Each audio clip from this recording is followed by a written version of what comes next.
Hello বন্ধুরা, কেমন আছো তোমরা সবাই? আশা করছি সবাই খুব ভালো আছো।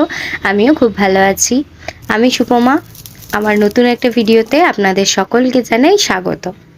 সেদিনকে যে লুচি আর পটল আলুর তরকারিটা করেছিলাম, সেই পটল আলুর তরকারিটারই রেসিপি আজকে তোমাদের সাথে শেয়ার করব।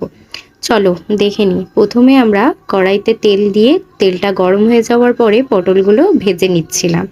পটলগুলো দিয়ে দেওয়ার পরে কিছুটা হলুদ আর সামান্য পরিমাণের লবণ দিয়ে পটলগুলো আমি ভালো করে ভেজে নিয়েছিলাম। তারপর একটা থালার মধ্যে পটলগুলো সব তুলে রাখছিলাম।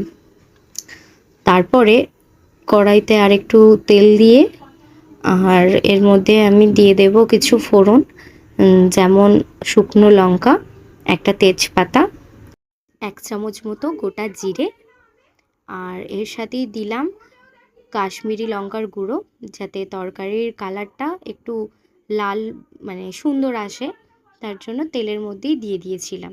তারপর আমি আগে থেকেই আদাটা গ্রেট করে রেখেছিলাম, সেই আদাটাই এখন দিয়ে দিলাম। এবার এটা ভালো মতো নাড়াচাড়া করে একটু ভেজে নেব ভালো করে। এখানে ভাজা হয়ে গেছে। তারপরে আমি দিয়ে দিচ্ছি টমেটো কাটা। এই রান্নাটা করব বলে আমি আগে থেকেই সব কিছু কেটে তারপর মশলা করে আগে থেকেই রেখে দিয়েছিলাম, যাতে আমার তরকারিটা বানাতে একটু সুবিধা হয়। আর সেদিন তো মাছ ছিল না বাড়িতে, মা গেছিল মামার বাড়ি, তাই আমাকে একা হাতেই সবটা করতে হয়েছে। আর এখানে আমার টমেটোটাও ভালো করে ভাজা হয়ে গেছে। তারপর দিয়ে দিলাম লবণ, হলুদ গুঁড়ো, সাথে লঙ্কা গুঁড়োও দিয়ে দিলাম। তোমরা তোমাদের স্বাদ মতো দেবে। আর অল্প একটু স্বাদ মতো চিনিও দিয়েছি, খুব বেশি না। খুব বেশি হয়ে গেলে মিষ্টি হয়ে গেলে আবার খুব ভালো লাগবে না, তাই অল্পই একটু দিয়েছিলাম। তারপর এখানে মশলা ভালোই কষানো হয়ে গেছে। এবার একটু সামান্য জল দিলাম। এবার এটাকে একটুখানি ভালো করে হতে দেব।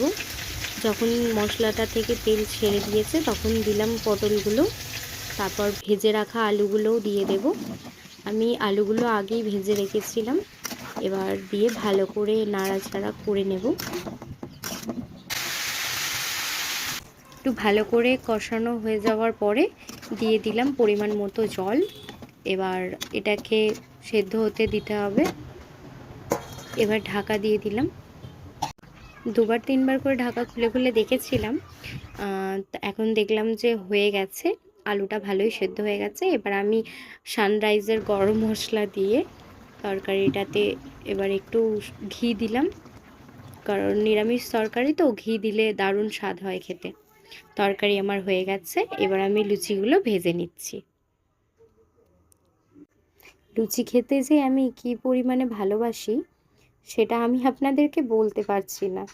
আমার মতো কে কে আপনারা লুচি খেতে ভালোবাসেন আমাকে কিন্তু কমেন্টে জানাবেন। আমার এখানে লুচিও হয়ে গেছে। কত সুন্দর ফুলেছে লুচিটা, দেখেই খেতে ইচ্ছা করছে। ভিডিওটা ভালো লাগলে একটা লাইক কমেন্ট শেয়ার করে দেবেন। আর দেখা হবে নতুন একটা ভিডিওতে। ততক্ষণের জন্য আপনারা সকলে সুস্থ থাকবেন, ভালো থাকবেন।